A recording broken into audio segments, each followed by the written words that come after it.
half the room's left. By the way, I know, I still have, you guys can get like that. It's gonna be awkward with you guys sitting there. Sure, $10. I still have half a dozen left. It's called Bitcoin Money. It was written by the Bitcoin Rabbi. No, this one is like one and the people want them to Yep, it's great for your kids. Every kid that I read this to, they immediately get it. Everybody's stealing my fucking books. Last one's $10 each, okay? You wanna come up to me afterwards.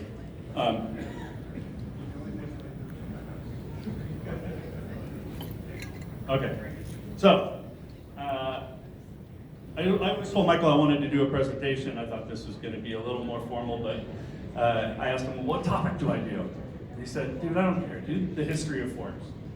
I thought that's kind of an awkward topic. I don't know anything about it, but I did some research. I've done a lot of presentations. I thought I'd give it a shot. So, the fork was really a latecomer to the table. Knives were the descendants of hand axes that people used to cut meats. Spoons were derived from whichever local objects. In Greek and Latin, the same word for spoon is the same word for snail shell. No. The shape of the fork has been around a lot longer than the actual table implement. You see where I'm going with this, right? Everybody's with me on this. Good. And then in the 11th century, we got to the Byzantine, I can't see that one over there, the Byzantine-born Venetian princess problem. Anybody know what this is? You can see, kind of see the photo behind there? Okay? So, this Byzantine princess, she was supposed to be married off to this Venetian Italian prince, and the dowry included some golden forks. But forks were not allowed. Forks were an evil thing. They looked like the devil's pitchfork. And so you had this hermit saint who he turned out to be a saint, St. Peter Damian, and he actually has a Twitter account, believe it or not. I thought Twitter was recent, but 11th century, who knew? And what he said was, nor did she deign to touch her food with her fingers, but would command her eunuchs to cut it into into small pieces, which she would impale on a certain golden instrument, didn't even know what it was called, with 2 prongs and thus carry to her mouth. And because he said this like right after she died, people always wait until you die to talk shit, but this woman's vanity was hateful to Almighty God, and so unmistakably did he take his revenge. I mean, like, they hated forks, but this lady was very proud about it. She was like, hey, they gave it to me a wedding gift, it looks cool, I'm using it. Yeah, and this is like a painting representation of it. You can see the princess. Oh, it never works on these things, but you can see the princess. You can see how happy her new husband is about the whole thing, right? The king and queen of Venice are like, oh, you whore. And I mean, this looks like a Bitcoin meetup, doesn't it?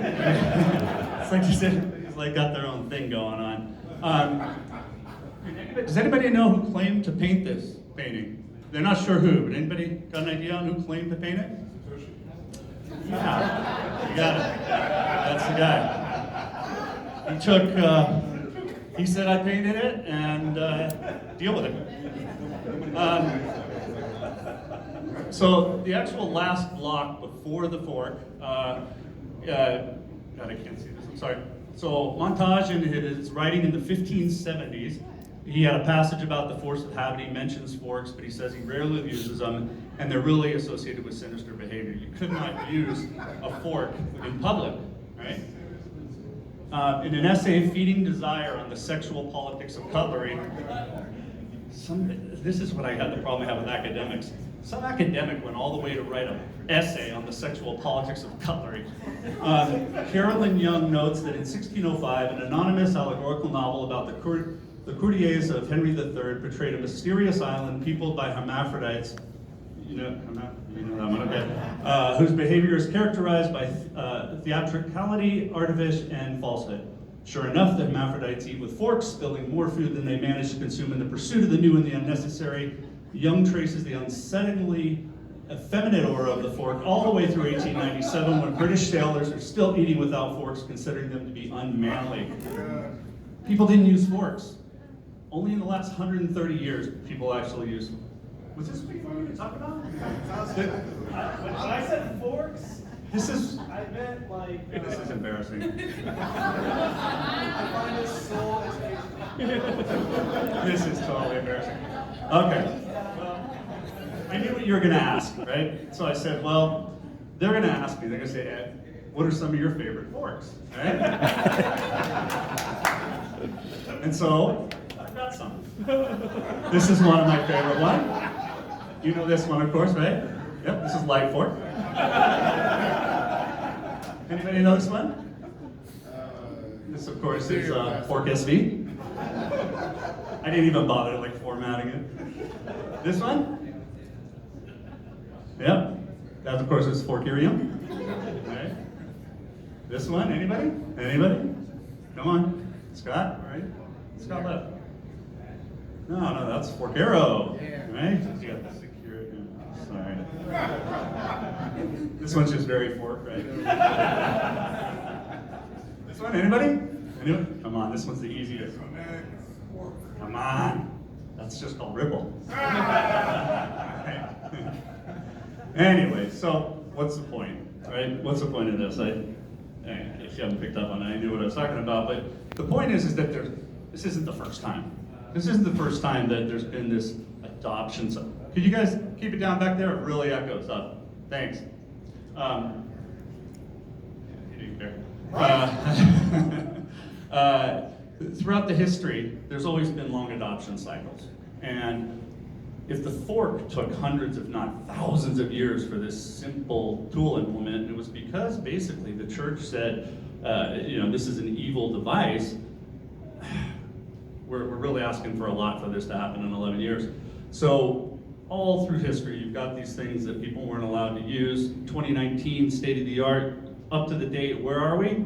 You're not gonna be able to see this because it's really small, so I'll make it bigger. We got finger forks, right? I mean, what an age to live in. This is just amazing. When we can get all the way to where the technology is adopted that you can put these little things on your finger and eat with these, this is just, it's amazing. Anyways, so there's a lot of crap out there in our world of crypto and Bitcoin. We're called flat earthers, we got scams, we're called lemmings, and it's tough. When we're eating each other and we're yelling at each other inside this group, we look like a cult. We got to keep the faith. And so I'll end with one of my favorite quotes on this, that by my favorite author, Joyce Meyer. I don't know. Patience is not simply the ability to wait, it's how we behave while we're waiting. Thank you very much. Next week I'm doing, That was awesome. Where's the so that was the checkpoint. Just make sure we're all paying attention.